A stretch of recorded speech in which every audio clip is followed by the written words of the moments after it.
como essa formação pelo trabalho, né, ela se dá em termos de apropriação, de empoderamento da tecnologia, né?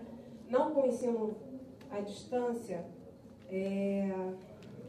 reprodutora do capital, centralização, concentração e acumulação desse capital na mão de poucos, mas o empoderamento dessa tecnologia, uma forma de mudar a sociedade, né? Nós vemos estados na Europa caírem, né, pelo acesso à informação, às redes, e como as escolas do ensino médio, ensino técnico, profissional, tecnológico, possam estar dando, além dessas ferramentas da tecnologia, mas o seu empoderamento, sua relação de poder e de mudança de sociedade. Então, em cima dessas realidades, no Brasil, na Europa, na América Latina como um todo, respeitando as suas singularidades, porque eu achei muito interessante a relação que foi apontada, né, de soberania do Estado. Eu fiquei pensando nisso, mas deu para entender, né?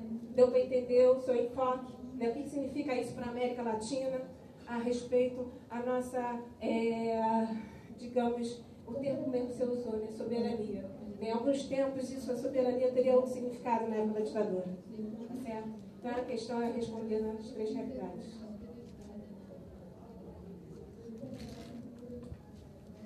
Tem uma questão colocada aqui pelo Valdomiro, que traz o seguinte questionamento. Na Europa, tem uma educação de melhor qualidade, principalmente na técnica. Como exercitar a crise econômica da Europa enquanto o Brasil cresce economicamente?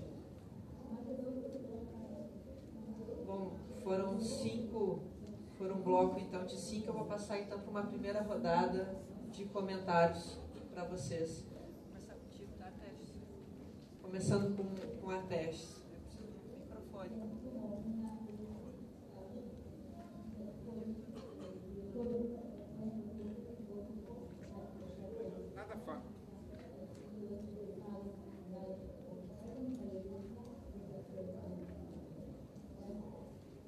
Nada fácil, né? As questões. Levanto, fazer um comentário assim, tentando contribuir com a reflexão. Primeiro, Zé Cláudio, entender um pouco a reflexão que o Zé Cláudio traz. É claro que o mundo da educação, ele não é o mesmo do mundo do trabalho. O trabalho tem uma lógica e a educação tem uma outra lógica, centrada na formação humana. E evidentemente que esses mundos se encontram e tem especificidades. Mas o que o Zé Cláudio traz, assim, eu acho que não dá para desprezar, quando você... o mundo real é o mundo empresarial, assim, onde as coisas da produção estão acontecendo e nós não podemos, principalmente quando se fala em educação profissional e tecnológica, estar distante dessa realidade. Há uma tendência disso acontecer. Então, assim, mas por outro lado, a gente também não pode subordinar o processo educativo à lógica atual de uma realidade produtiva.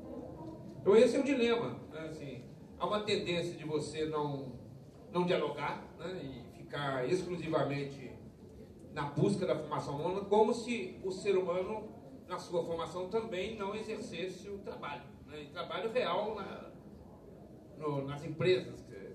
Não é só na empresa, né? Mas principalmente num campo industrial, na empresa, poderia ser em outros lugares onde se produz coisas, nem sempre só é a empresa.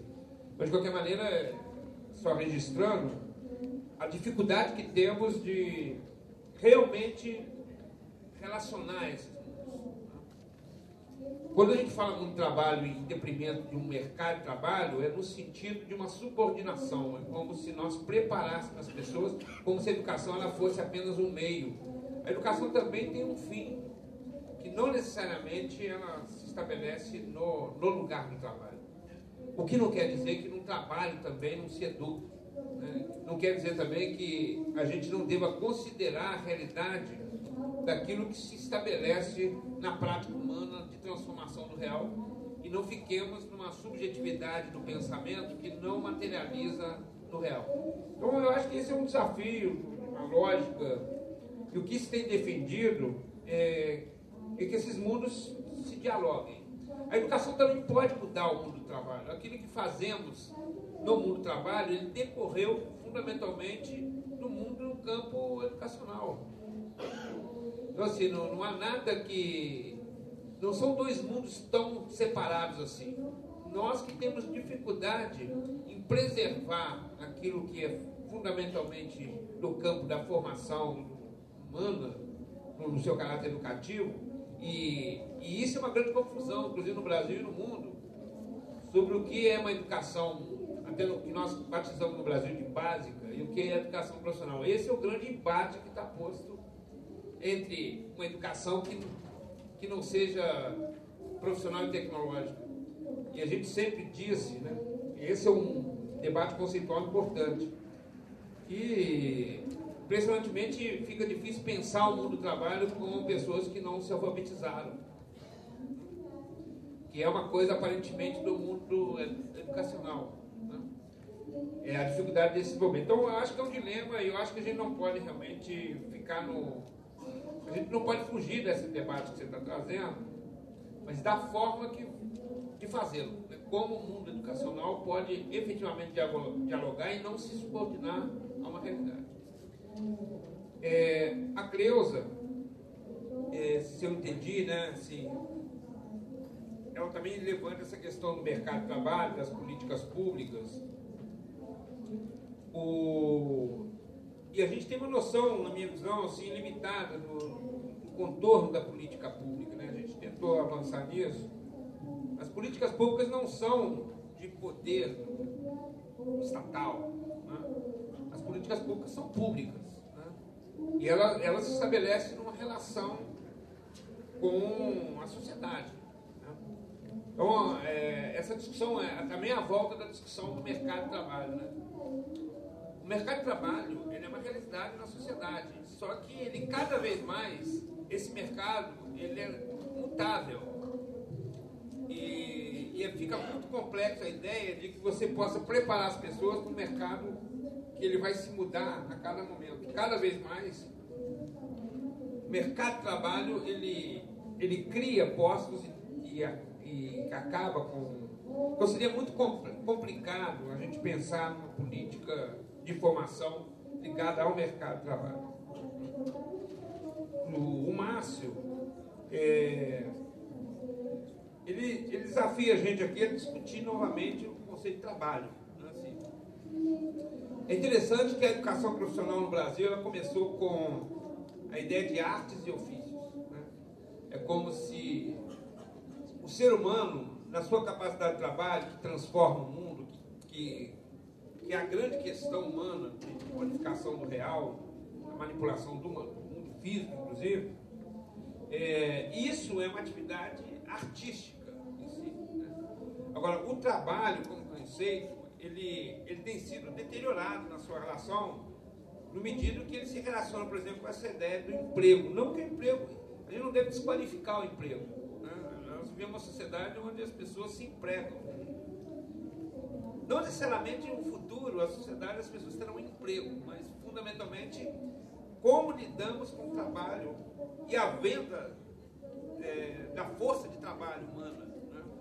Agora, ela é essencialmente arte, né? Deveríamos estar pensando sempre o trabalho como arte, e isso talvez possa aproximar o mundo do trabalho do mundo educacional, né? A arte é cara, a gente, apesar de não fazê-la, a arte é extremamente cara no mundo da formação humana, e a gente tem dificuldade, a gente separou fundamentalmente esse mundo do pensar humano e o mundo do fazer, né? Esse trabalho intelectual e o trabalho produtivo, esse talvez tenha sido o grande legado que uma sociedade escravocrata nos deu. A gente desqualificar o trabalho, aquilo que nós agimos concretamente, daquilo que nós pensamos, né? Que nós somos capazes de imaginar o mundo, né? A Rejane, a primeira contribuição que eu acho que pelo menos que eu posso fazer, Rejane, essa ideia de empoderamento da tecnologia. Nós vivemos numa sociedade tecnológica, apesar da sociedade tecnológica ser muito, dentro da história humana, ela é muito pequena, né? No que se refere à tecnologia, não à técnica, né? De qualquer maneira, se eu posso contribuir, assim, Eu fico imaginando que nós podemos estar construindo outras exclusões e outros guetos na sociedade se nós não nos empoderarmos das tecnologias que nós mesmos criamos. E a ideia da democratização do empoderamento da tecnologia. Eu fico imaginando o que significa daqui a um tempo as pessoas que não têm esse, não só como usuário, que não são capazes de entender aquilo que nós estamos fazendo. Nós somos de uma geração que nós vivemos uma mudança extraordinária. Se tudo que os cientistas estão dizendo for verdade e que nós teremos outras revoluções tecnológicas em curso, fiquemos imaginando o que será esse mundo daqui a 20 anos e imaginando o que seriam as pessoas que não dominassem a tecnologia neste mundo. Hoje cedo, a Bicalil estava apontando uma questão que é dramática no Brasil, 9 e poucos % de analfabetos. Eu fico imaginando de que analfabetos estaremos falando daqui a 20 anos, né?